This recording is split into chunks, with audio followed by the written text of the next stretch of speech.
கட்சியின் முக்கிய தலைவர்கள் கைது செய்யப்படுவது, அந்த கட்சிகளுக்கு மீண்டும் ஒரு வாய்ப்பை உதயநிதியை கைது செய்யப்பட்டு ஒரு மாசம் சிறையில் அடைக்கப்பட்டிருந்தாருன்னா அது வேற மாதிரி இருக்கும். ரொம்ப தைரியமா காலையில ஒரு 7 மணிக்கு அவர் வீட்டுக்கு போய் அவர் மேல கைது செய்து 10 மணிக்கு வெளியே கூட்டிட்டு வந்து அது பெரிய ஹீரோயிசமா விஜய் தரப்பு நினைச்சாங்க, தைரியமா பண்ணுவோம். பட் அது இந்த தோல்விங்கிறது திமுக ஒரு பெரிய சோர்வை கொடுத்திருந்தது. அதுல மாற்று கருத்தே கிடையாது. காரணம் எதிர்பாராத ஒரு தோல்வி. இவிஎம் மிஷினா இல்லை உண்மையிலேயே மக்கள்லாம் எழுச்சி ஓட்டு போட்டாங்களா? இப்போ இங்கே எழுச்சி ஏன் ஓட்டு போட்டவங்க ஏன் பாண்டிச்சேரியில் ஓட்டு போடலை? தமிழ்நாடும் பாண்டிச்சேரியும் ஒன்று தானே. நீ ஆனால் அந்த இங்கே ஓட்டு போட்டவங்க ஏன் அங்கே ஓட்டு போடலையா? சட்டமன்றத்தில் தாவேக்காவுடைய எம்எல்ஏக்கள் அமைச்சர்கள் நடந்துக்கிற முறையே ரொம்ப ஒரு வித்தியாசமான இருக்கு. எப்படி இருக்குன்னா நீங்கள் கார்பரேஷன் மீட்டிங் மாதிரி இருக்கு. பிரச்சனைக்கு காரணமே நீங்கள் அரசியல்வாதிகள் தான். நமக்கு வேண்டிய ஒரு அதிகாரியை கொண்டாடுறீங்க, நம்ம சொல்கிறத கேட்கணும்னு அந்த அதிகாரியை நீங்கள் ப்ரெஷர் பண்ணுறீங்க. இந்த மாதிரி விஷயங்கள் எல்லாம் நீங்கள் ஆரம்பத்துலேருந்து அதெல்லாம் இல்லைன்னா நாங்கள் அதை பற்றி கவலைப்பட போகிறது இல்லைங்க. அவங்களே ஒரு ஸ்டேஜில் என்ன பண்ணிவிடுவாங்க, இப்போயே கிட்டத்தட்ட 90 நாள்லேயே இந்த பிரச்சனைன்னா இன்னும் 6 மாதம்னா என்ன கோவப்படும் அவங்க? பெரிய கடுமையான கோபத்தில் வருவாங்க. நீங்கள் டிஎம்கேயோ ஏடிஎம்கேலாம் சேர்ந்து கவர்மெண்ட்டை கவக்கணும்னு அவசியம் இல்லை. அதிகாரிகளே வேறு மாதிரி முடிவு எடுத்துருவாங்க.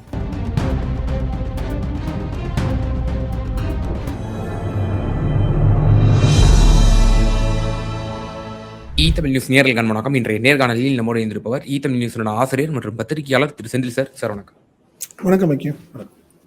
சார், இந்த பல கைது நடவடிக்கைகள் நம்ம பார்த்துருக்குறோம். திமுகவினுடைய எம்எல்ஏக்கள், அப்புறம் எதிர்க்கட்சி தலைவர், இதையொட்டி முன்னாள் அமைச்சர் தங்கம் தென்னரசு ஒரு ஸ்டேட்மெண்ட் விட்டுருந்துருக்காங்க. திமுக மீண்டு வந்திருக்கிறது ஒரு மிகப்பெரும் எழுச்சியை தற்போது பார்க்கிறது அப்படிங்கிற மாதிரி சொல்றாரு. இது எப்படி புரிஞ்சிக்க வேண்டியது இருக்கு? இல்லை, நம்ம ஏற்கனவே இது சம்பந்தமாக பேசியிருக்கோம். அதாவது கட்சியின் முக்கிய தலைவர்கள் கைது செய்யப்படுவதுங்கிறது அந்த கட்சிகளுக்கு மீண்டும் ஒரு வாய்ப்பை கொடுக்கறது அப்படிங்கிறது தான். சமீபத்தில் பார்த்தீங்கன்னா நீங்கள் ஏற்கனவே நம்ம ஜெயலலிதாவுடைய கைது சொல்லியிருக்கோம். நீங்கள் ஆந்திராவில் சந்திரபாபு நாயுடு அவர் கைது செய்யப்பட்ட பிறகு தான் பார்த்தீங்கன்னா அவருடைய ஜெகனுடைய ஒரு வீழ்ச்சி ஆரம்பித்தது. சம்மந்தெல்லாம் சின்ன சின்ன வழக்குகள், வேணுமெனே ஒரு ஊழல் வழக்கு போடுறது, ஒரு அதிகாரி, அதாவது ஒரு முக்கிய தலைவரை டேமேஜ் பண்ணுறது. அவங்க நினைக்கிறது பழி வாங்குறதுன்னு நினைக்கிறீங்க. பட் அது ஒரு சிம்பத்தி ஆயிரும் பப்ளிக். இப்போ நீ பெரிய ஒழுங்க அப்படின்னு கேட்க ஆரம்பிச்சிடும்னு நான் பல முறை சொல்லியிருக்கேன். நான் இந்த மாதிரி விஷயங்கள் அதே மாதிரி தான் இந்த விஷயம். நீ ஒன்றும் இல்லை, நீங்கள் உதயநிதியை கைது செய்யப்பட்டு ஒரு மாதம் சிறையில் அடைக்கப்பட்டிருந்தாருன்னா அது வேற மாதிரி இருக்கும். புரியுதுங்களா? அப்போ எப்படி இருந்திருக்குன்னா அது தாவேக்காக அட்வான்டேஜ் ஆயிருக்கும். ஆனால் இந்த வழக்கு விசாரணை, கைது எல்லாமே அறகுறையாகவே போயிடுச்சு. ஒன்றும் வழக்கு போடாமே இருந்திருக்கலாம் இந்த விஷயத்தில். ஒரு காலையில் வழக்கமாக பார்த்தீங்கன்னா பெரிய தலைவர்கள் கைதெல்லாம் பார்த்தீங்கன்னா அதிகாலையாக இருக்கும், இல்லைன்னா நள்ளிரவாக இருக்கும். ஏன்னா அந்த விஷயம் வெளியே தெரியறதுக்கு முன்னாடி அவங்கள சிறையில் அடைச்சிடுவாங்க. பட் இதில் பார்த்தீங்கன்னா ரொம்ப தைரியமாக காலையில் ஒரு 7 மணிக்கு அவர் வீட்டுக்கு போய் அவர் மேலே கைது செய்து 10 மணிக்கு வெளியே கூட்டிகிட்டு வந்து அது பெரிய ஹீரோயிசமாக விஜய் தரப்பு அதை நினச்சாங்க, தைரியமாக பண்ணுவோம். பட் அது டிஎம்கேக்கு அட்வான்டேஜ் ஆகிடுச்சு. ஒரு திமுகவில் நல்ல விஷயம், ஒரு விஷயம் நம்ம ஆரம்பத்துலேருந்து இருக்குது. உதயநிதியுடைய என்ட்ரியை சீனியர்கள் சிலர் விரும்பவே இல்லை. நான் பார்த்து வளர்ந்த பையன், அந்த பையனை போய் நான் எப்படிங்க நாங்கள் ஏற்றுக்க முடியும் தலைவரா? ஸ்டாலின் பரவாயில்ல, அவர் எங்கள் காலத்து ஆள், நாங்கள்லாம் கலைஞர் ஆட்கள் அப்படின்னே சொல்லிட்டு இருந்த சீனியர்கள் எல்லாமே பார்த்தீங்கன்னா உதயநிதி கைதுக்கு ரோட்டில் நின்று ஆர்ப்பாட்டம் பண்ணக்கூடிய சூழ்நிலையும் உதயநிதியோடைய கூட செல்ல வேண்டிய கட்டாயத்துக்கு வந்துட்டாங்க. ஒருவேளை அவங்க யாருமே வரல அப்படின்னா அவங்கெல்லாம் திமுகவில் ஒரு என்ன சொல்லுது, அவங்கெல்லாம் காட்டி கொடுக்குறவங்க. அவங்கள பற்றியா கட்சிக்காரன் நம்ம உதயநிதி கைது கூட வெளியே வரலையா அவர்? அப்போ வேற மாதிரி கெட்ட பேராக இருக்கும் அவங்களுக்கு. அதனால பார்த்தீங்கன்னா எல்லா சீனியர் இன்க்ளூடிங் துரைமுருகன் பார்த்தீங்கன்னா அந்த அரெஸ்டப்போ அவர் வீட்டுக்கே போயிட்டார். உதயநிதி கேட்பார், ஏன் மாமா இங்கே நீங்கள் தேவையில்லாமல் அப்படின்னு சொல்லுவார், உட்காருவார் துரைமுருகன். சரி, அதே மாதிரி எல்லாமே வந்துட்டாங்க. அதனால என்னை பொறுத்தவரை தங்கம் தென்னரசு சொன்னது உண்மை. ஏன்னா இந்த தோல்விங்கிறது திமுக ஒரு பெரிய சோர்வை கொடுத்திருந்தது. அதுல மாற்று கருத்தே கிடையாது. காரணம் எதிர்பாராத ஒரு தோல்வி. அதுலேயும் பார்த்தீங்கன்னா ஏடிஎம்கே ஜெயிச்சிருந்தா கூட பரவாயில்ல, டிவிகேவுடைய ஜெயித்தது வந்து யாருக்குமே ஏற்றுக்கவே முடியல. என்ன நடந்துச்சுன்னே புரியல இன்னும் ஒரு 3 மாதத்துக்கு. இவிஎம் மிஷினா இல்லை உண்மையிலேயே மக்கள்லாம் எழுச்சி ஓட்டு போட்டாங்களா? அப்போ இங்கே எழுச்சி ஏன் ஓட்டு போட்டவங்க ஏன் பாண்டிச்சேரியில் ஓட்டு போடலை? தமிழ்நாடும் பாண்டிச்சேரியும் ஒன்று தானே. நீ ஆனால் அந்த இங்கே ஓட்டு போட்டவங்க ஏன் அங்கே ஓட்டு போடலையா? இப்படி ஏகப்பட்ட குழப்பத்தில் இருக்காங்கங்க. அதுலேயும் குறிப்பாக திமுக வந்து கிட்டத்தட்ட நம்ம அடுத்தது நம்ம தான் அப்படின்னு நினச்சிக்கிட்டு இருந்த திமுகவுக்கு இந்த தோல்வி பெரிய சோர்வை கொடுத்து எல்லாம் பலருமே பார்த்தீங்கன்னா அப்படி ரொம்ப டல்லாக தான் இருந்தாங்க. பட் இந்த நிலையில் விஜய் அரசு செய்த தவறு, நீ அரைகுறையாக கைது செய்து அப்படியே விட்டுட்டு போயிட்டாங்க. அவங்களால ஒன்றும் செய்ய முடியல. கோர்ட் ஒரு கிடுக்குப்பிடி. 2வது எல்லா இடங்கள்லையும் பார்த்தீங்கன்னா தொடர்ந்து உதயநிதி வர இடங்கள் எல்லாங்களிலும் திமுகவுடைய மறியல், அந்த ஒரு உதயநிதியை வந்து பார்க்கணுங்கிற ஒரு ஆர்வம், இந்த மாதிரி விஷயங்கள் எல்லாமே பார்த்தீங்கன்னா பெரிய மைனஸாக போயிடுச்சு டிவிகேக்கு. அன்னைக்கு காலையில் டிவிகே வந்து ஒரு பெரிய ஆர்ப்பாட்டத்தை வச்சிருச்சு ஒவ்வொரு மாவட்டத்திலையும். உதயநிதி பேச்சை கண்டித்து அப்படின்னு சொல்லி அவங்க அந்த இதெல்லாம் காணா போயிடுச்சு. ஸோ அதை வைத்து தான் தங்கம் தென்னரசு சொன்னது உண்மை. கண்டிப்பாக திமுகவுக்கு மிகப்பெரிய எழுச்சியை ஏற்படுத்தி இருக்கிறது. அதில் ஒன்றும் மாற்றமே இல்லை. அதை கரெக்டாக பயன்படுத்திக்கக்கூடிய தலைவராகவும் உதயநிதி இருக்கிறார். அதுதான் அதில் மாற்றம். காரணம் என்னன்னா, அது கரெக்டாக அது பப்ளிக்கை உடனே பார்த்ததா இருக்கட்டும், எப்பயுமே அது ஒரு சிரிப்போட, எவ்வளோ பிரச்சனை இருந்தாலும் பார்த்தீங்கன்னா ஒரு சிரிப்பு அவருக்கு, அந்த ட்ரேட்மார்க் அதெல்லாமே பெரிய அட்வான்டேஜாக தான் அவருக்கு இருக்குது. இது டிஎம்கேக்கு ஒரு பெரிய ப்ளஸ்ஸாக தான் அதை நான் பார்க்குறேன். அதில் ஒன்றும் மாற்றம் இல்லை, உண்மையாக தான். ஸோ இப்போ இந்த அடக்குமுறைகள்லாம் திமுகவுக்கு ஒரு அட்வான்டேஜ் தான் அப்படின்ற ஒரு முழு சாராம்சத்தை அவர் சொல்றாருன்றீங்க. ஸோ இப்போ அம்மையார் ஜெயலலிதாவினுடைய அந்த 2001, 6, 91, 96 ரொம்பவே ஒஸ்ட் கவர்னன்ஸ்ன்ற மாதிரிலாம் சொல்லுவாங்க. 2001, 6லயுமே வந்து அம்மையார் அவர்கள் அதிகாரிகளை வந்து எப்படியெல்லாம் அவங்க வந்து பயன்படுத்தினாங்க அப்படிங்கிற ஒரு விஷயம்லாம் நம்ம பார்த்துருப்போம். நீங்களும் அந்த சமயத்தில் ஃபீல்டு இருந்த ஒரு பத்திரிகையாளரும் கூட. இப்போ இந்த தாவேக்காவினுடைய அரசு எப்படி வந்து அதிகாரிகளை வந்து கையாளுகிறது? அதிகாரிகளுக்கும் அரசியல்வாதிகளுக்கும் ஒரு இணக்கமான போக்கு இருக்கா? அல்லது எப்படி அது வந்து அணுகிட்டு இருக்கு? ஏன்னா இவங்க புதிதானவர்களும் கூட அது அட்மினிஸ்ட்ரேஷனுக்கு எப்படி இருக்கு? உண்மைதான். நீங்க ஒரு சின்ன விஷயம் தான். நீங்க அதிகாரிகள் சொன்னீங்க. நீங்க வந்து சட்டமன்றத்தில் தாவேக்காவுடைய எம்எல்ஏக்கள், அமைச்சர்கள் நடந்துக்கிற முறையே ரொம்ப ஒரு வித்தியாசமான இருக்கு. எப்படி இருக்குன்னா, நீங்க கார்பரேஷன் மீட்டிங் மாதிரி இருக்கு. எந்த விஷயத்துல என்ன பேசணும், எதை பேசணும், எப்படி நடந்துக்கணும், என்ன ஆக்சுவலா சட்டமன்றத்தில் பார்த்தீங்கன்னா வழக்கமா ஒரு யாரா இருந்தாலும் கேள்வி கேட்கிறவராக இருந்தாலும் பதில் சொல்றவராக இருக்கட்டும், சபாநாயகரை பார்த்து தான் பேச வேண்டும். சபாநாயகர் மூலமா தான் தகவலை சொல்லணும். பேரவைத் தலைவர் அவர்களேன்னு தான் ஆரம்பிக்கணும். பேரவைத் தலைவர்கள் நீ கேட்டு சொல்லுங்கிற மாதிரி தான் அந்த கேள்வியும் இருக்கணும், பதிலும் அப்படிதான் இருக்கும். ஆனா இங்க அப்படி இல்லை. நீங்க ஆதவ அர்ஜுன்ல ஆரம்பிச்சு நீங்க டிவிகே சைடு சொல்ற, டிஎம்கே ஏற்கனவே அவங்க பழக்கப்பட்டவர்கள், அவங்களுக்கு ஒன்றும் பிரச்சனை இல்லை. டிவிகேவோட வந்து இத்தனைக்கும் பார்த்தீங்கன்னா 2 நாள் பயிற்சி வகுப்புலாம் நடத்தினாங்க. தாவேக எம்எல்ஏக்கள் வந்து எப்படி சட்டமன்றத்தில் நடந்துக்கணுங்கிறதுக்கான பயிற்சி முகாம் நடத்தினாங்க. பட் ஆனாலும் கூட சீனியர்கள் அன்னைக்கு பார்த்தீங்கன்னா ஆதவ அர்ஜுனா இருக்கட்டும், புசி ஆனந்தா இருக்கட்டும், நிர்மல் குமாரா இருக்கட்டும், டைரக்டா தான் பேசுனாங்க, நேரடியா பேசுறாங்க.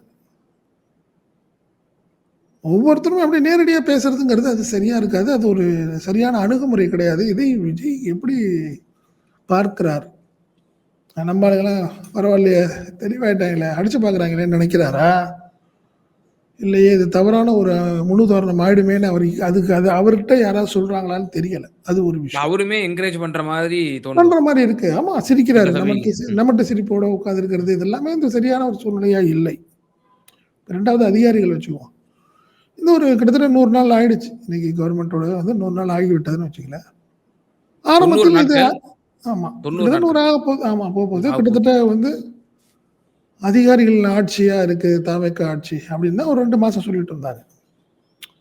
இப்பதான் கொஞ்சம் கொஞ்சம் அமைச்சர்கள் இன்டர்ஃபியர் ஆக ஆரம்பிச்சிருக்கிறாங்க.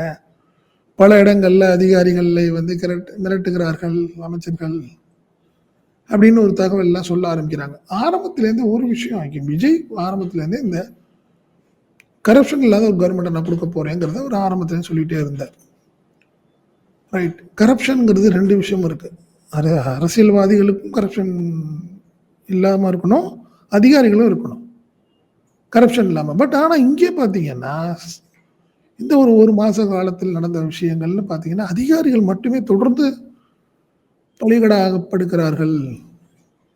அப்ப ஆண்டாண்டு காலமா அதிகாரிகள் மட்டுமே ஊழல் செய்து கொண்டிருந்தார்கள். அப்படிங்கிற ஒரு இமேஜ விஜய் தரப்பு, விஜய் ஆட்சி ஒரு நேரேட்டிவ் செட் பண்ற மாரி தெரியுதுன்னு அதிகாரிகள் புலம்ப ஆரம்பிச்சிருக்காங்க இப்போ. நீங்க எப்பயுமே பார்த்தீங்கன்னா, ஐஏஎஸ் அதிகாரிகள் பெரிய லெவல்ல இருக்கிறவங்க கைதுலாம் பண்ண மாட்டாங்க. விஜிலன்ஸோ இருக்கட்டுமே, யாருமே பெருசா இருக்காது. நீங்க ஆர்டிஓ லெவல் அதிகாரிகள், வருவாய்த்துறையா இருக்கட்டும், மத்த எல்லா தாசில்தாரா இருக்கட்டும். ஸோ அந்த இடங்கத்துலேருந்து அப்ப ஆரம்பிக்குது பிரச்சனை. வருவாய்த்துறை அதிகாரிகள் கடுமையான கோபத்தில் இருக்கிறார்கள். இது ஆரம்பத்துக்கு காரணம் இந்த பிரச்சனைக்கு காரணமே நீங்க அரசியல்வாதிகள் தான். நமக்கு வேண்டிய ஒரு அதிகாரியா கொண்டாடுறீங்க. நம்ம சொல்றத கேட்கணும்னு அந்த அதிகாரிய நீங்க வந்து பிரஷர் பண்றீங்க. இந்த மாரி விஷயங்கள் எல்லாம் நீங்க ஆரம்பத்துலேருந்தே அதெல்லாம் இல்லன்னா, நாங்க அத பத்தி கவலைப்பட போறதில்லங்க. ஒரு கீ போஸ்ட்டுக்கு ஒரு முக்கியமான ஒரு அதிகாரிய கொண்டாந்து போட்டு, ஒரு சின்ன எக்ஸாம்பிள் பழனி நில விவகாரம். ஒரு ரிஜிஸ்ட்ரார லீவ் போட வச்சுட்டு, இன்னொரு ரிஜிஸ்ட்ரார வர சொல்லி பத்திரப்பதிவு நடக்குது. ஓப்பனா வெளிய தெரிஞ்சிருச்சு. தெரியாமயே நடக்குது. இப்பயும் கூட நீங்க அரசியல்வாதிகள், தவேக அமைச்சர்களா இருக்கட்டும், எம்எல்ஏக்கள்லாம் அதிகாரிகள்ட்ட போய் பிரஷர் பண்ண ஆரம்பிச்சுட்டாங்க. எங்களுக்கு இது பண்ணி குடுங்க. அத பண்ணுங்க, இத பண்ணுங்கன்னு கேட்குறாங்க. ஸோ இந்த விஷயத்துல அதிகாரிகள் அதான் கோவப்பட ஆரம்பிக்கிறாங்க. ஸோ நீங்க இப்படி ஒரு சூழ்நிலை இருக்குது பட்சத்தில், எங்கள மட்டுமே இந்த விஏஓல ஆரம்பிச்சு, ஆர்டிஓ வரைக்கும் தொடர்ந்து டெய்லி ஏதாவது ஒரு கைது, ஊழல் அங்க வாங்க போனாரு, இங்க பணம் வாங்குனாரு, இங்க போனாருன்னு வர்றதுங்கிறது வந்து சரியா இருக்காது. இதே நிலை தொடர்ந்தால் நம்ம எங்களால வேலை பார்க்க முடியாது. அப்படிங்கிற ஒரு சூழ்நிலைக்கு வர்றாங்க. அதிகாரிகள்லாம் வர்றாங்க. எல்லா டிபார்ட்மெண்ட்டும். சரியா இருக்காதுங்க. இவங்கள்ட்ட நாங்க வேலை பார்க்க முடியாது. எங்களுக்கு ட்ரான்ஸ்ஃபர் குடுத்துருங்க. எங்கேயாவது வேற ஏதாவது டம்மியில கொண்டு போய் போட்டுருங்க. நாங்க பாட்டுல வேலை பார்த்துட்டு இருக்கிறோம். அப்படின்னு ஒரு சூழ்நிலைக்கு அவங்க வர்றாங்க. இல்ல சார், இப்போ சாமானியனுடைய எண்ணமா கூட ஒரு கரப்ஷன வந்து ஒழிக்கணும். கரப்ஷன் ஃப்ரீ ஆமா. கவர்னன்ஸ் தான் 100% அவனும் விரும்புவான். இப்போ 100% என்னன்னா, இப்போ இந்த சிஸ்டம் வந்து ஊறி திளைத்து போய் கிடக்கு ஆல்ரெடி. அப்படிங்கிற ஆமா. பொழுது, அப்போ அந்த சிஸ்டத்த வந்து மாத்தணும் அப்படின்னா, மாற்றுறதுக்கு உண்டான அந்த வழி வந்து ரொம்ப கடுமையா இருக்கு. அது அவங்களுக்கு அஃபெக்ட் ஆகுது அப்படின்னு நம்ம பார்க்க வேண்டியது இருக்கா? அல்லது அந்த அணுகுமுறைய தான் மாத்தணும் அப்படிங்கிற மாரி நீங்க சொல்ல வரீங்களா? இல்ல ஹக்கீம், நான் என்ன எப்படி? சொல்றேன், அதிகாரிகள் பற்றாக்குறை அதிகம். நீங்க சாதாரண ஒவ்வொரு விஷயத்துக்கும் நம்மளுடைய செட்டப் வேற. கிட்டத்தட்ட ஆங்கில ஆட்சி காலத்தில் நடந்த வருவாய்த்துறை துறையுடைய இந்த செட்டப்பே பார்த்தீங்கன்னா, பிரிட்டிஷ் பீரியட்ல நடந்த விஷயங்கள் தான். ஒண்ணுமே இல்ல. இப்ப நீங்க ஒண்ணும் இல்ல. நீங்க லாண்ட் ஆர்டர் 144 போட்டீங்கன்னா, நீங்க வருவாய்த்துறை அதிகாரி தான் போட முடியும். 144 அவரு தான் வந்து நீங்க வந்து இப்ப நீங்க உங்களுக்கு வந்து லத்தி சார்ஜ் பண்ணணும்னோ, ஃபயர் பண்ணணும்னு வச்சுக்கங்களேன். அவரு வந்து யார் RTO in presence of RTO தான் நீங்க வந்து போலீஸே பண்ண முடியும். போலீஸே நெனச்சா பண்ண முடியாது. எஸ்பியே நெனச்சாலும் சரி, ஐஜியே நெனச்சாலும் சுட முடியாது. அது ரெவென்யூல பர்மிஷன் கேட்டு அவருடைய பிரசன்ஸ் ஆர்டிஓ அவர்தான். ஜுடிஷியல் ஆபிசர் அவர்தான் அங்க. அவருடைய பிரசன்ஸ்ல தான் நீங்க துப்பாக்கியிலே சுட முடியும். ஸோ எல்லாமே செட்டப் எல்லாமே இங்க இப்படிதான் இருக்குன்னு வச்சுக்கங்களேன். நீங்க ஒவ்வொரு விஷயத்திலும் கூட ஒருத்தரே முடிவெடுக்க முடியாது. ஒரு சாதாரணமா ஜாதி சான்றிதழ்னு எடுத்தீங்கன்னா, விஏஓ, ஆர்ஐ, தாசில்தார். இன்னும் தேவைப்பட்டா ஆர்டிஓ. இப்படி போயிட்டு இருக்கும் செட்டப். ஒவ்வொரு விஷயமே ஒரு வருவாய், அதாவது வருமான சான்றிதழ்னு ஒண்ணு போட்டீங்கன்னா, அதே மாரி தான். விஏஓ, ஆர்ஐ இந்த மாரி விஷயங்கள்லாம் இதுக்கு இந்த ப்ரொசீஜருக்கு ஒரே நாள் நடக்காது. விஏஓக்கு நெறைய வேலைகள் இருக்கு. இப்ப நீங்க வருவாய் சான்றிதழ் கேட்டீங்கன்னு நான் கேட்கும்போது, இங்க ஏற்கனவே ஒரு 10 பேரு ஜாதி சான்றிதழ் கேட்டிருப்பாங்க. ஒரு குறிப்பிட்ட காலம் தேவை. இவங்க நெனைக்கிற மாரி ஒரே நாள்ல பண்ண முடியாது. ஒரே நாள்ல பண்ணணும்னா, நான் போய் இன்ஸ்பெக்ட் பண்ணாம தான் பண்ணணும். இப்ப ஜாதி சான்றிதழா இருக்கட்டும், வருமான வரித்துறை வருமான சான்றிதழோ பார்த்தீங்கன்னா, நானு ஒரே நாள்ல அங்க போயி பண்ண முடியாது. எனக்கு ஏகப்பட்ட வேலை இருக்கும். அந்த வேலைக்கு மத்தியில இதையும் செய்யணும்னா, இந்த இடத்துல தான் ஆரம்பிக்குது லஞ்சம்ங்கிறது. எனக்கு என்ன நாளைக்கு தேவைப்படும். எனக்கு சர்டிஃபிகேட் எனக்கு நாளைக்கு தேவை. நான் என்ன பண்ணுவேன், விஏஓவ பார்த்து பேசுவேன். "இல்ல தலைவா என்னால பார்க்க முடியாது இன்னைக்கு. 1 வாரம் கழிச்சு வாங்கன்னு" சொல்றப்ப, அவர் "இல்ல சார் நாளைக்கு எனக்கு வேணும்." அப்படிங்கும்போது தான் சில விஷயங்கள் நடக்க ஆரம்பிக்குது. ரைட்டு 1 வாரம்னாலும் பரவால்ல, 10 நாள்னாலும் பரவால்ல, காசு தரமாட்டேன். பொறுமையான நீங்க முடிவு பண்ணீங்கன்னா ரைட்டு. நீங்க என்ன பண்ணுவீங்க, அடுத்த கட்டமா அங்க இருக்கிற ஒன்றிய செயலர்ட்ட போவீங்க, இல்லன்னா எம்எல்ஏட்ட போவீங்க. ஏன்னா உங்க கவர்மெண்ட் வந்துச்சு, இன்னும் சர்டிஃபிகேட் நான் கேட்டேன் தரலன்னா, அவர் என்ன பண்ணுவாரு, ஃபோன் பண்ணி விஏஓவ சத்தம் போடுவாரு. விஏஓவுடைய பர்டன் என்ன, விஏஓவுக்குள்ள பிரச்சனை என்னன்னு அவருக்கு தெரியாது. இத தான் நான் சொல்றேன். நீங்க அத புரிஞ்சுக்கங்க. எம்எல்ஏவோ, மற்ற தாவேகா நிர்வாகிகளோ அத நீங்க புரிஞ்சுக்கிட்டீங்கன்னா ரைட். இல்ல சார் அவருக்கு ஏகப்பட்ட வேலை இருக்கு. ஸோ 1 வாரமோ 10 நாள் கழிச்சு அவர் சொல்றது கரெக்ட் தான். அது முடிச்சதுக்கப்புறம் நம்ம கேட்போம். ஒரு 10 நாள் அவருக்கு டைம் குடுங்க. அதுக்கப்புறம் நம்ம பேசிக்கலாம்னு சொன்னீங்கன்னா சரி. இல்ல அடுத்த நாளே உனக்கு வேணும்னு நீங்க நினைக்கும்போது, அதிகாரிகள் கோவப்படுவாங்களா? மாட்டாங்களா? பணம்ங்கிறத விட்டுருங்க. எங்க பணம் வருதுன்னா, நீங்க எம்எல்ஏட்டே போகாம நீங்க போய் பணம் பேச ஆரம்பிக்கிறப்போ, எனக்கு ரூ. 2000 பண்ணி குடுங்கன்னு கேட்கிறப்ப, அந்த விஏஓ ரூ. 5000 கேட்கும்போது தான் பிரச்சனை பெருசாகுது. ஸோ இந்த விஷயத்துல புரிந்து கொள்ளாமல் ஒரு அரசு இருக்கு. வேக்கன்சி நெறைய இருக்கு. அதெல்லாம் நீங்க நிரப்புனீங்கன்னா, ஆட்டோமேட்டிக்கா ஃப்ரீயா வேலை பார்க்கலாம். எதுவுமே இல்லாம காசு வாங்கக்கூடாதுங்கிறது சொல்றீங்க ரைட்டு. எங்கள ப்ரொசீஜரா வேலை பார்க்க விடுங்க. அப்படிங்கிறது தான் நம்ம வருவாய்த்துறை அதிகாரிகளுடைய பிரச்சனை. இல்லன்னா நீங்க சஸ்பெண்ட் பண்ணணும்னு நினைக்கிறீங்க. இல்ல ஒரே நாளில் ஜாதி சான்றிதழ் வழங்காத விஏஓ சஸ்பெண்ட். தாசில்தார் சஸ்பெண்ட்.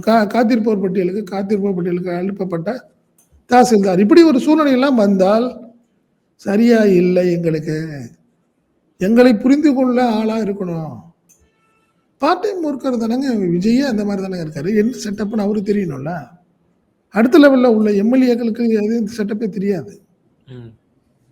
இதுதான் அதிகாரிகளுக்கு ஒரு பெரிய கோபத்தையும், சங்கடத்தையும் ஏற்படுத்துது. நான் சொன்னா நீங்க எம்எல்ஏ புரிஞ்சுக்கணும். இல்ல அமைச்சர்கள் புரிஞ்சுக்கணும். எல்லாத்துக்குமே இது புதுசு. அப்ப பணம் எதிர்பார்க்குறீங்களா சார்? அப்படின்னு கேட்குறாராம். ஒரு ஒரு என்ட்ட ஒரு அதிகாரி சொல்றாரு. சார் இல்ல சார் எப்படினாலும் 1 வாரம் ஆகும் சார். நான் விசாரிச்சேன். அப்ப நீங்க என்ன பணம் குடுத்தா தான் அப்படி எதிர்பார்க்குறீங்களா நீங்க? அப்படின்னு பேசுறப்போ கோவம் வருமா இல்லையா அதிகாரிகளுக்கு? என்ன உண்மை நிலை என்னங்கிறத நீங்க புரிஞ்சுக்கங்க. அப்ப நாங்கள்லாம் வேலை பார்க்காம இருக்கிறோம்.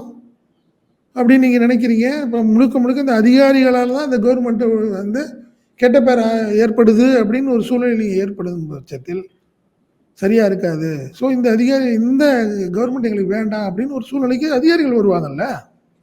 பணம் மட்டுமே இல்ல ஐக்கியம் இதுல. எல்லா விஷயத்திலையும் சேர்த்து சொல்றேன் நான். இது அதிகாரிகளுக்கு மேல ஒரு கடுமையான கோபத்தை ஏற்படுத்தி இருக்கிறது.